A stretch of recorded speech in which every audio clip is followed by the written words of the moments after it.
Hello everyone. बहुत पुरानी घटना है। एक बार एक जंगल के पास एक छोटा सा गांव था।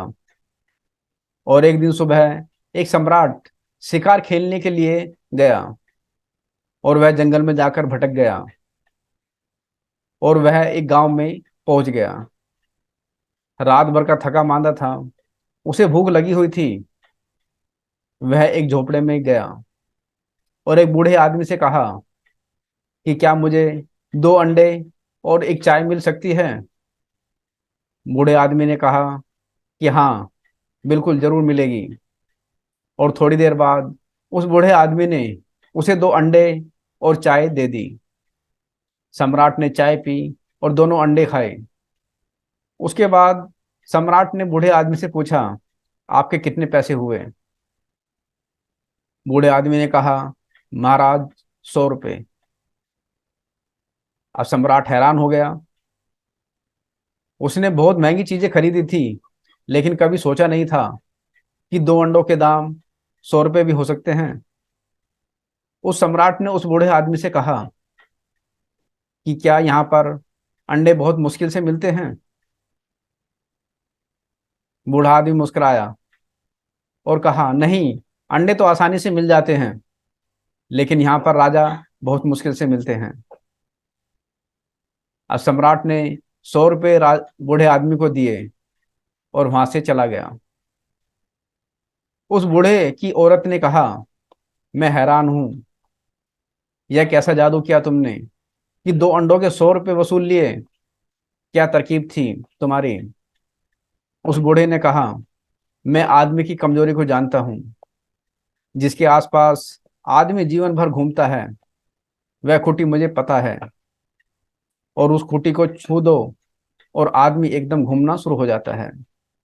मैंने वह खूंटी छू दी और राजा एकदम घूमने लगा।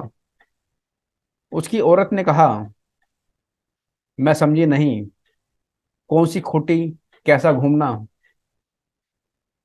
उस बूढ़े ने कहा, तुझे मैं एक घटना बताता हूँ अपनी जिंदगी की, शायद उससे तुझे कुछ समझ में आ जाए। जब मैं जवान था, तब मैं एक राजधानी में गया। मैंने वहां एक सस्ती सी पगड़ी खरीदी, जिसके दाम मुश्किल से 3-4 रुपए थे। लेकिन पगड़ी बड़ी रंगीन, बड़ी चमकदार थी। जैसी कि सस्ती चीजें हमेशा रंगीन और चमकदार होती हैं। जहां बहुत रंगीनी हो और बहुत चमक, समझ लेना भीतर सस्ती चीज होनी ही चाहिए। सस्ती थी पगड़ी, लेकिन बहुत चमकदार थी, बहुत रंगीन थी। मैं उस पगड़ी को पहनकर सम्राट के दरबार में पहुंच गया। सम्राट की आंख एकदम से उस पर पड़ी, क्योंकि दुनिया में ऐसे लोग बहुत कम हैं जो कपड़ों के अलावा कुछ और देखते हों। आदमी को कौन देखता है, आत्मा को कौन देखता है। पगड़ियां ही दिखाई देती हैं। उस सम्राट की नजर में एकदम पगड़ी आ गई। उसने कहा, कितने में खरीदी। बहुत सुंदर है, बड़ी रंगीन है। मैंने उस सम्राट को कहा, पूछते हैं कितने में खरीदी। 5,000 रुपये खर्च किए हैं इस पगड़ी के लिए। सम्राट एकदम हैरान हो गया।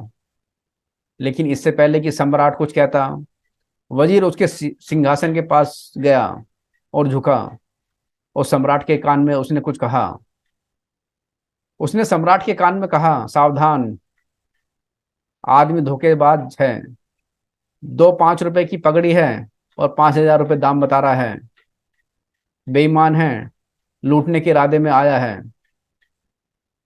उस बूढ़े ने अपनी पत्नी से कहा, मैं फौरन समझ गया कि वजीर क्या कह रहा है।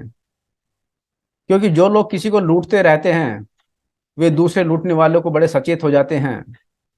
लेकिन मैं भी हारने को राजी नहीं था।